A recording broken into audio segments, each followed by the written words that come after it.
Coffee stay black, just like me. Don't need no sugar, don't need no cream. What up, family? Look, Malcolm X has a quote. He said, "It's not that we're outnumbered, we're outorganized."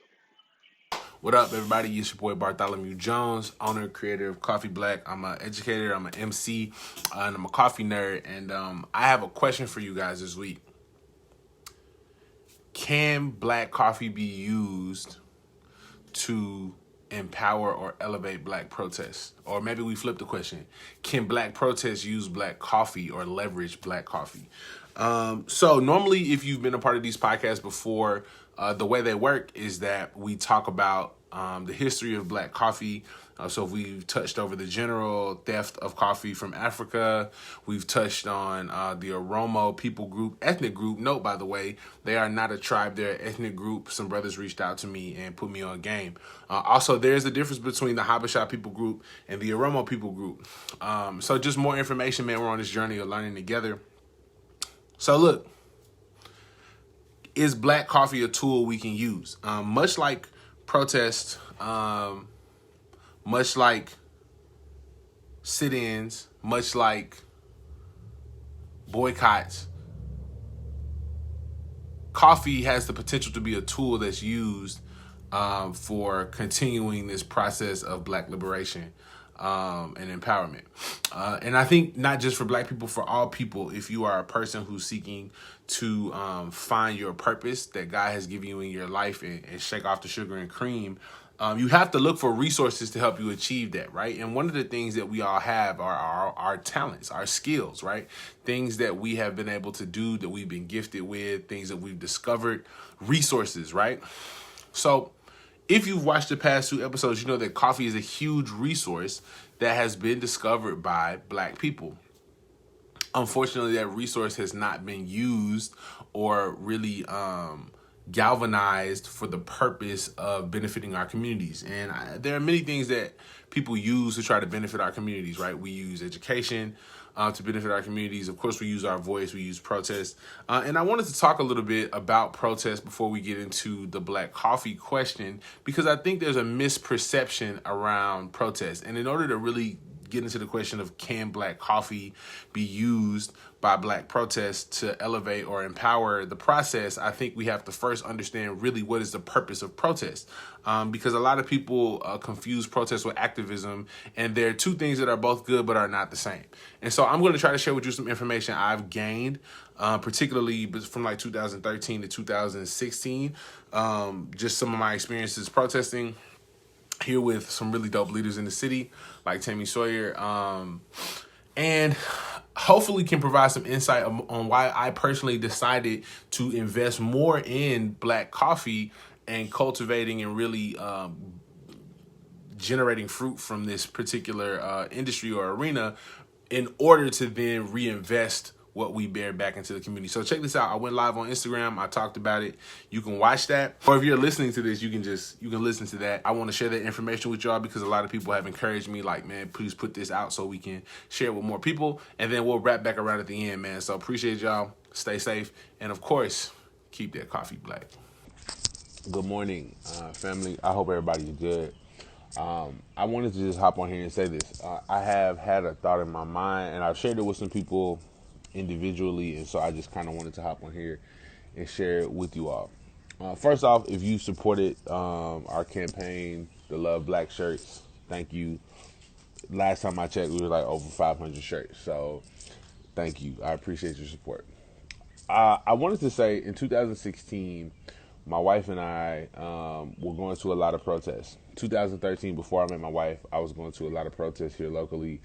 14, 15, when my wife and I got married in 2016, we also went to protests. During this time of us going to a protest here locally to protest the killing of people like Darius Stewart, who was an unarmed, it's crazy, bro. An unarmed black man who was killed, black boy actually, on a church property in a ex-burb, that means an ex-suburb. I experienced something that made me realize I had to go back and reorganize. So we're protesting. First off, I'm going to say this. A lot of people when they protest, them chants be whack. All right, let's just keep it a buck, man. I don't feel like no people of color wrote some of these chants y'all saying because them mothers is mad arrhythmic. You know what I mean? So that's number one. Number two is this. And I think this illustrates the larger point, right? Because there's just a lack of sometimes soul in a lot of protests, and that's not to hate on the protests, but that's simply to say that I think there's something we can learn from the past. By that I mean, when my wife and I were at this protest, she was pregnant with my first child. During this time with her being pregnant with my first child, she's there supporting the protest, and somebody starts to chant, "Yo, F the police, let's leave." Now, me and my brother had just sauced up. We had just sauced up some of the chants because it was like, yo, these mugs is mad unseasoned. You know what I mean? Some of these chants. So we had put some seasoning on the sauce and just was kind of bumping, you know? And in the middle of us doing those type of things, somebody started saying, let's bring another chant. I didn't know who this individual was. Like I said, I was not a leader at the protest. I was there, and I had been attending protests for like 2 or 3 years, so I knew some people, and I didn't know this individual. And they wanted to start yelling F the police. And then they said, let's go to the street. Now, mind you, I'm there with my wife, who is pregnant with my first child. And this is after we have experienced or had experienced our first miscarriage. But this person wouldn't know those things. And that's the point. This person wouldn't know anything about my life or my wife or our child or our history with miscarriages because this person did not know me. What's up, everybody? Thank y'all for coming in. I'm just kind of talking about my experience with protesting, but I'm saying I went to protest for like 4 years plus, 2013 to 2016. I experienced at some point someone who was at a protest that I did not know beginning to call for activity at the protest that I wasn't with. And I definitely wasn't with when my pregnant wife was there after we had already experienced our first miscarriage. But again, this individual did not know this information because this individual did not know me. So what's my point? At that point, I realized something doesn't make sense. And I started to ask myself a bunch of questions, right? Dr. King, as I said earlier, was arrested 30 plus times during his time of protesting. Did you know what his job was? How did he pay bail? How did Dr. King pay bail? I started asking myself that question, and I realized I had no idea. Then I asked, if Dr. King or I go to jail, who takes care of Dr. King's family and make sure that they have food, that they can pay rent, that they have groceries, that they're straight, that nobody runs up in their house and does further damage to their household? Who takes care of all that information? And I realized I didn't know the answer to that question either. And if I went to jail, I didn't know the answer to that for my wife and my children. I then started to think about the fact that, okay, well, let's say Dr. King does have a job. Oh, my dog is barking at this cat. Let's say Dr. King does have a job, and he is able to afford to pay bail and to take care of his family, even though somehow he's not around. What happens if he loses that job, right? What happens if he gets fired because his employer is racist? And they don't support his protesting. And I just thought about this because I was protesting and we were getting on the news, and I was like, yo, I'm a teacher right now at this private Christian school, and they probably not with all the smoke. And I don't have another idea, and I don't even know, well, maybe somebody at this protest could employ me. Wait, I don't know these people. So just my warning to you all is if you are protesting, please make sure that you are protected while you protest. And you can take that however you want. But I'll tell you this, Dr. King, when he protested nonviolently, but the deacons of defense, war veterans, were there to make sure if anything got all the way out of pocket, it got put back in the pocket. I'll tell you this too, the SCLC had a bail bond fund. At one point, that bail during the Birmingham bus boycott, that bail bond fund got depleted. Now, Dr. King still chose to go protest anyway because he's a boss. But do you know what his wife did? His wife reached out to the president. She also reached out to major sports activists and other influencers and entertainers.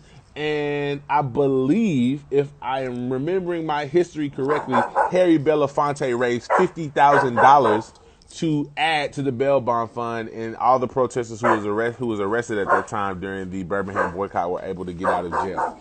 So what does that mean for me? That's why I started the business. That's why we're owning property. We're purchasing property in this neighborhood, is because if we don't own anything, then we can't protect ourselves when we protest. We just gonna be out here, y'all. And I love and pray for and want to protect everybody. Yeah, shout out Zip. Everybody right now who is protesting, but I want to implore those of us who are in the black community who own businesses. It is our responsibility to, if you're an artist and okay, because I'm an artist and a business owner, right? It's our responsibility to A, use our platforms to raise funds, and then B, use our businesses to bring income in consistently and profitably so that we can make sure people who are protesting get home.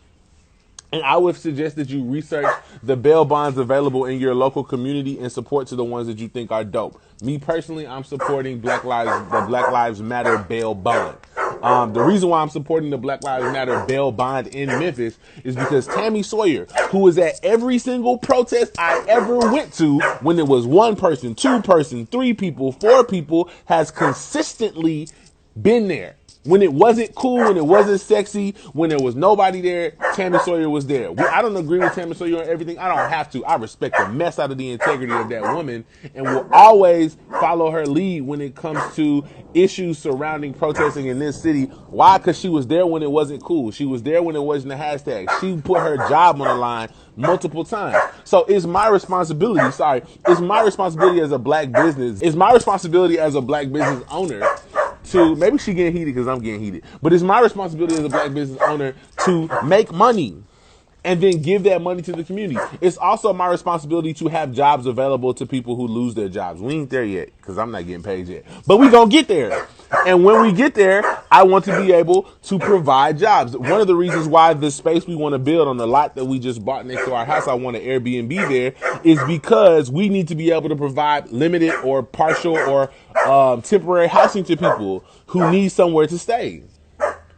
If somebody goes to jail because they're protesting the cause and then they lose their home, they lose their apartment, they lose their rental property, do we have somewhere we can recommend they stay, even temporarily?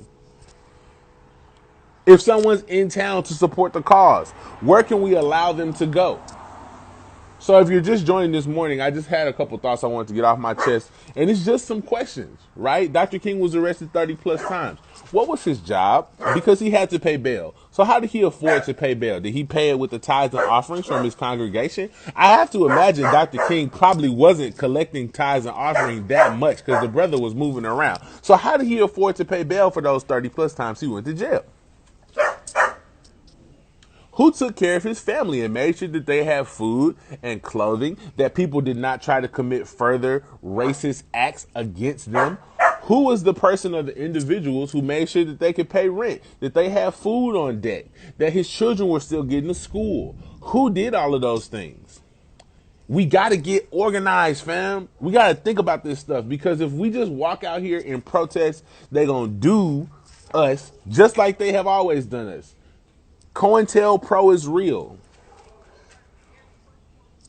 What's up? Clarify your question, bro. COINTELPRO is real. There is a reality that there has been an infiltration act. We are posting, we're posting protest flyers. I hadn't even got to this. We're posting protest flyers on Facebook, which is how I got to any protest I ever went to. But do you understand that there is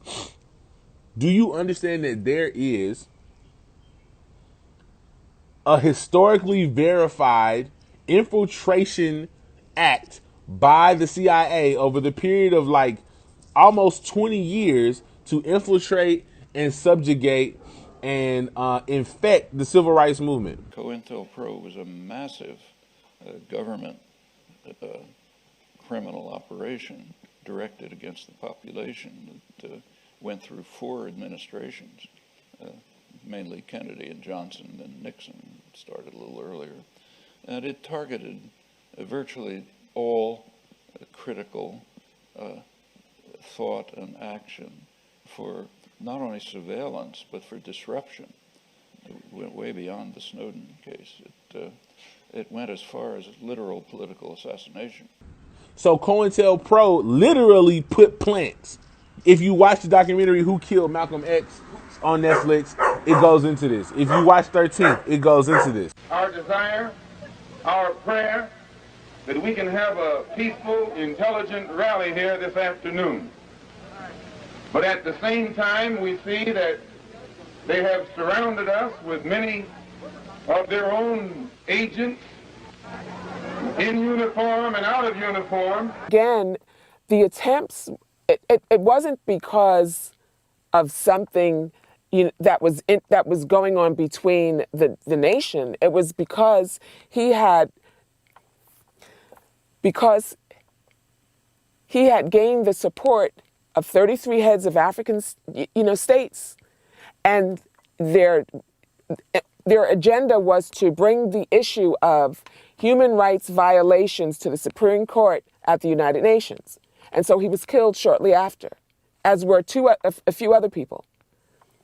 Okay, because one of the things that he mentioned was that when he was in Mecca, he was being watched, right, and he was being followed, and he right. felt that it was by the CIA. Right. Do you think that's what happened?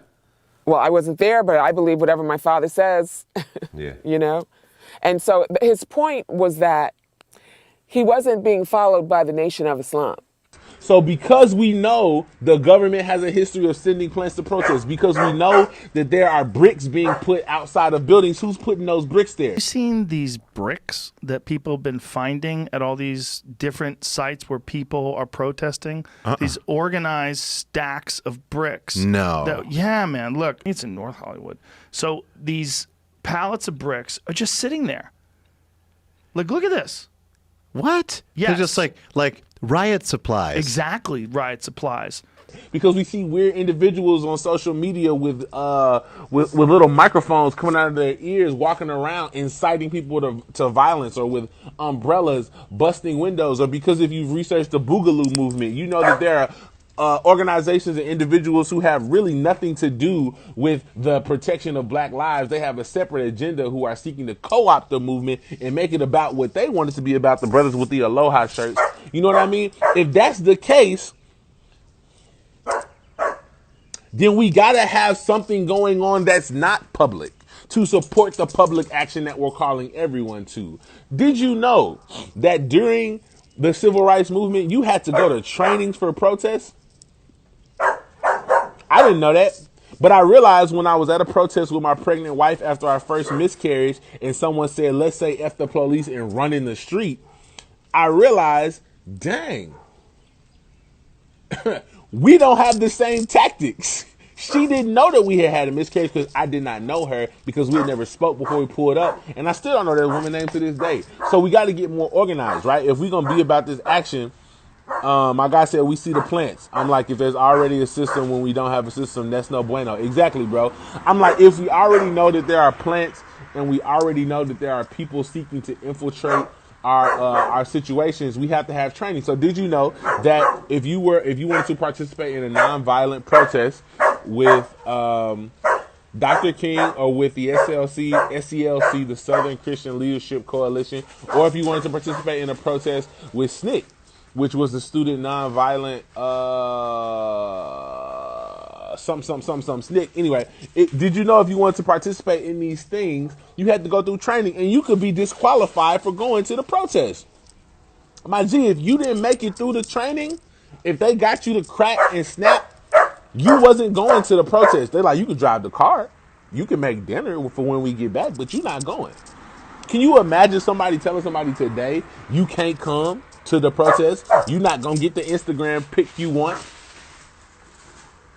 But the reason why they did that is because the situation was too crucial. One, people could die if somebody got out of pocket and didn't follow the game plan. Two, the point they were trying to make wouldn't be made. And this is my last thing I want to say. Protesting was never the point of the civil rights movement. Protesting is dope. I learned a lot. I grew a lot. I feel like I became more brave in protesting. And I think it's a beautiful, spiritual, empowering experience. But I'm just saying, historically, protesting was never the point. The point was policy change. Protesting was a manipulative PR act to put public pressure, I'm about to say a lot of P's, to put public pressure And when I say manipulative, I don't mean bad. I mean smart. I mean like it was actually strategic and dope, right? You're trying to actually manipulate the public perception of the individuals who are doing the oppression. I didn't mean to rap. I'm not trying to rap. But you're trying to publicly show and get them to reveal their wickedness. And that takes some type of manipulation because people who are oppressive want the perception of being positive. And so in the public view, they're going to pretend to be good people. And if we know they're not, then you have to force them or trick them into revealing their hands. If you're going to trick them into revealing your hands, you have to bait them. That's the point of a protest, of the nonviolent sit-ins. It was to bait these racist people to reveal their wickedness, and then to have a planned photographer who worked for you to take the picture and put it out to the media that you had already contacted. So when we do these things, we need media contacts. We need paid photographers that work for us that we know, because there are fake photographers that the government sent through COINTELPRO to try to infiltrate the movement, and they weren't taking pictures to illustrate the wickedness of races. They were taking pictures to get names, dates, and faces and birthdays. So if we're going to be able to do these things effectively, we got to do those things. So I'm going to walk through them one more time with you guys. Okay, number one, Dr. King was arrested 30 plus times. Yeah, bro. Yeah. Yeah, so I'm gonna walk through these things one more time. Dr. King was arrested 30 plus times. What was his job? How did he pay for bail? There were black businesses behind him that were profitable, that made sure that the bail bonds were able to stay funded. You can't put all your profit in a bail bond, but you can put part of it. You can create a specific product like we just did and say a portion of this product will always go towards bail bonds. Those are things we can do.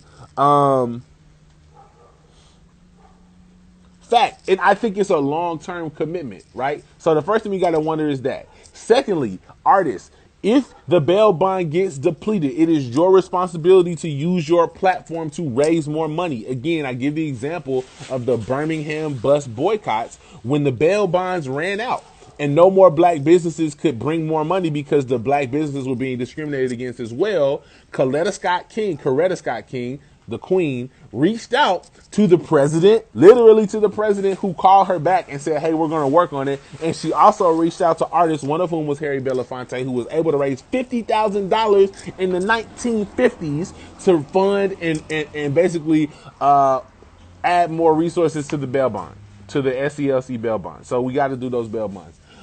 Next, protesting is not the point. Well, I'm sorry. The next thing was, please pay attention to how we organize, because publicly announcing our protest when there's no private organization or decision around what's going to happen and what our intended goal is, it makes us vulnerable to infiltration, which we know is a historical fact because of COINTELPRO. And if you don't know about COINTELPRO, just go look at it.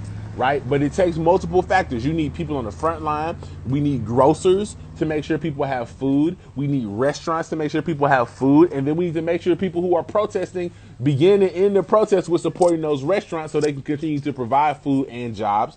If your employer doesn't like what you're doing, they may fire you. That's possible. And we're cool with taking that risk. But we need some businesses on the back end who can hire the people who are fired.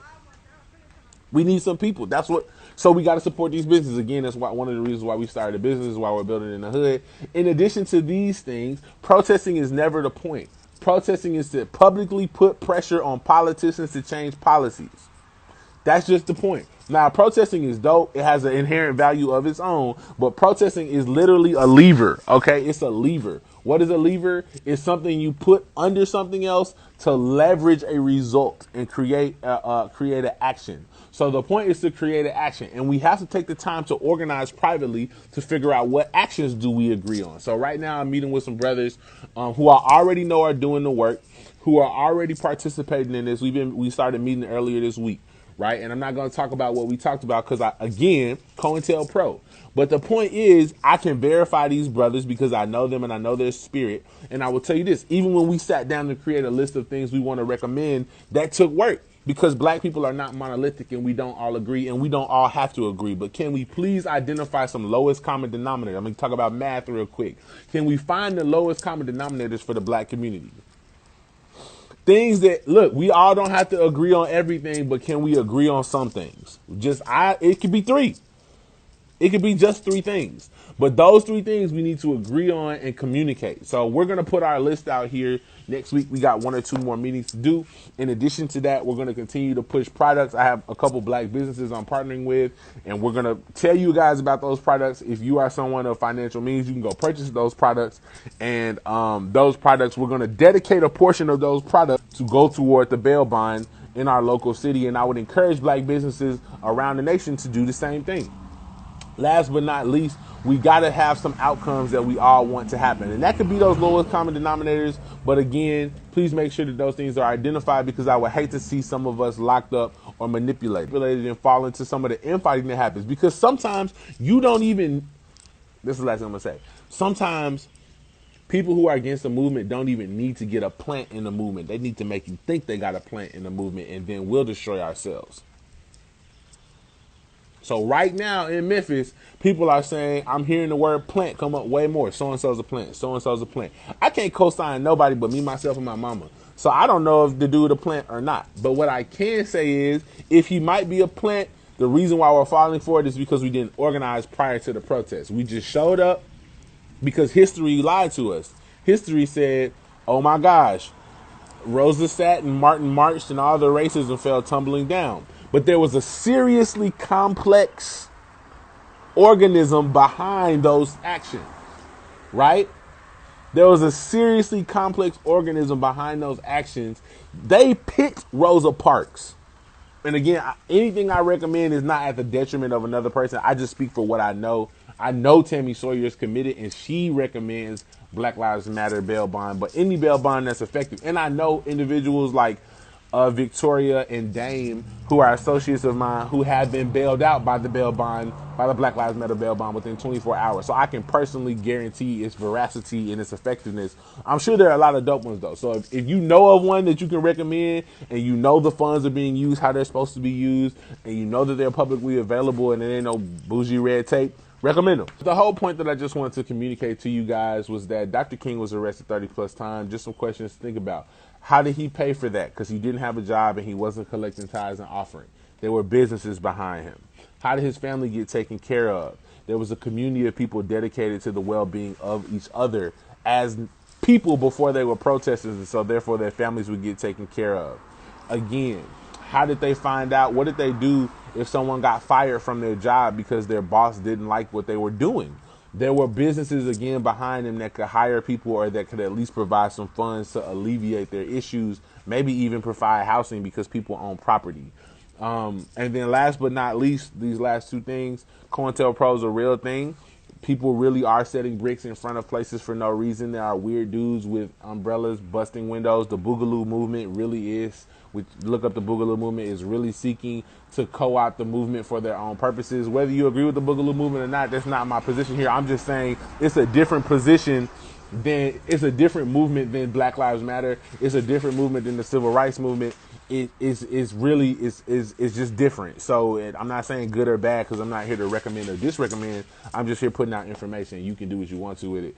I would definitely encourage you to find a group of like-minded individuals who agree with their actual values.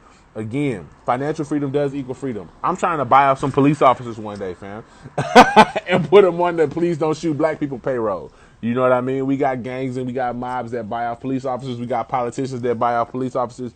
I'm trying to be some activists who buy off police officers. You know what I mean? So those are things we want to see. And so, like I said, yeah, COINTELPRO is a real thing. So please make sure you are aware of that. And if you see this, just go back and rewatch it and share it, because I don't want to keep saying the same thing over and over again.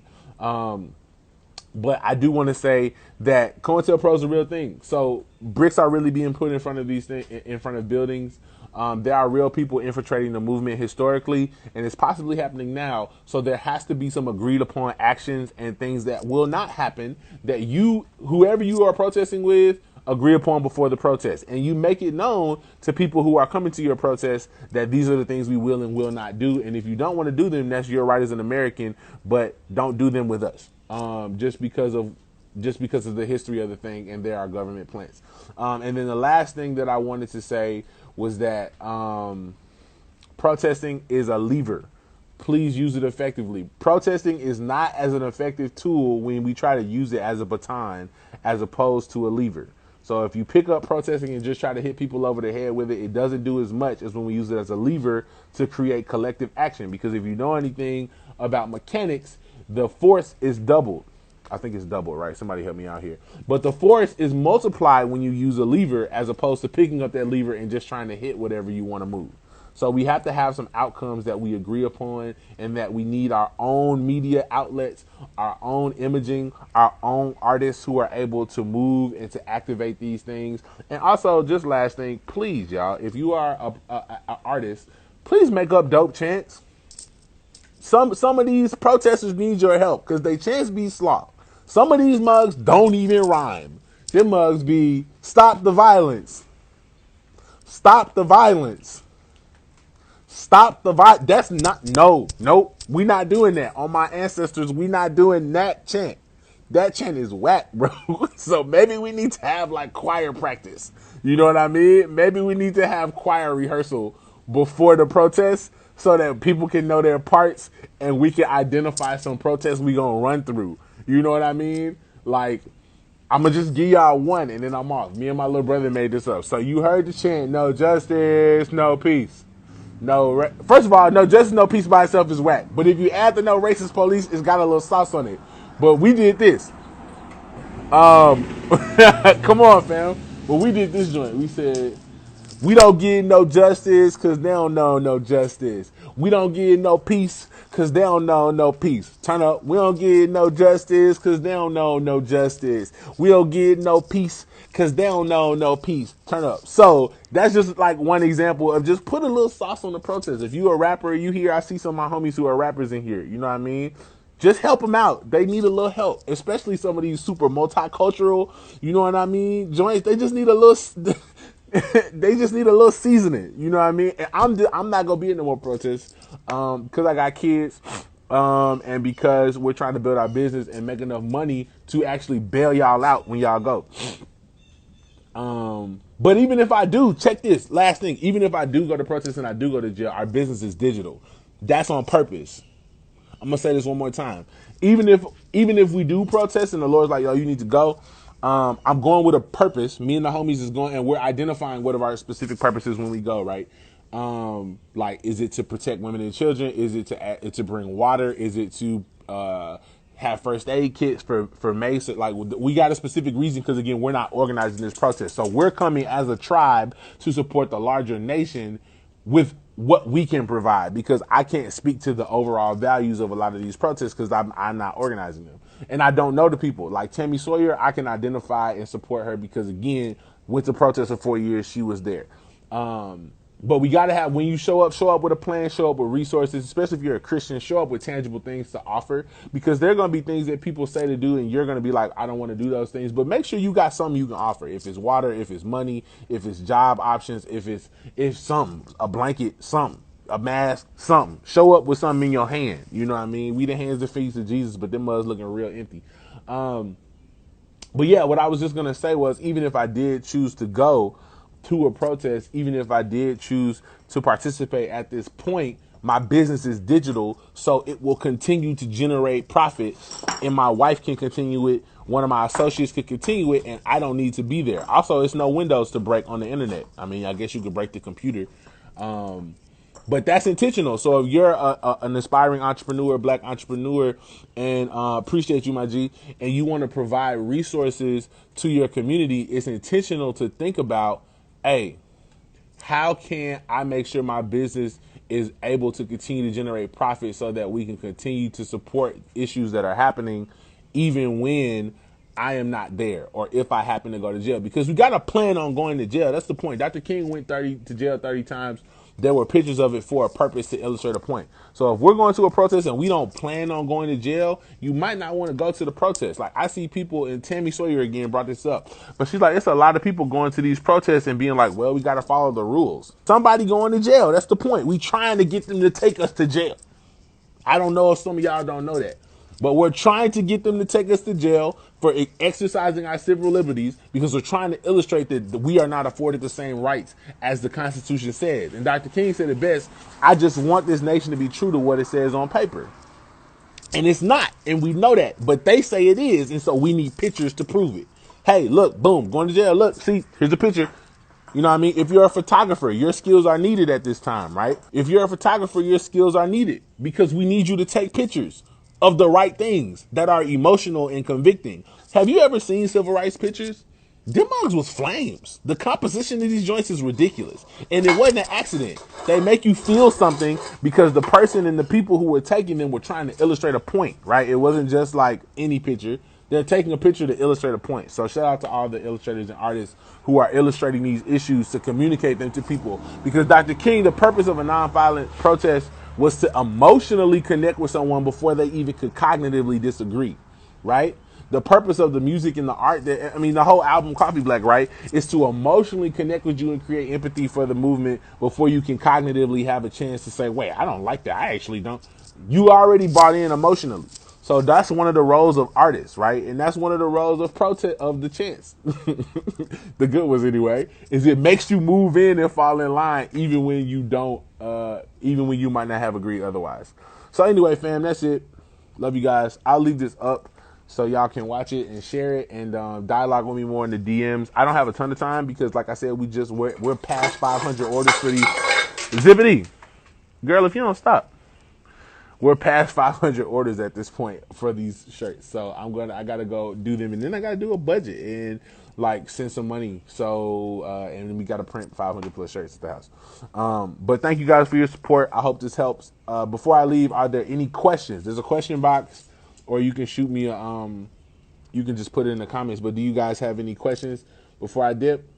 I'm gonna give it like a couple minutes. And if you missed it, I can clarify what we're talking about. But I'm about to log off, and then you can just rewatch it. Any questions before I go? Yeah, appreciate you, bro. Appreciate you.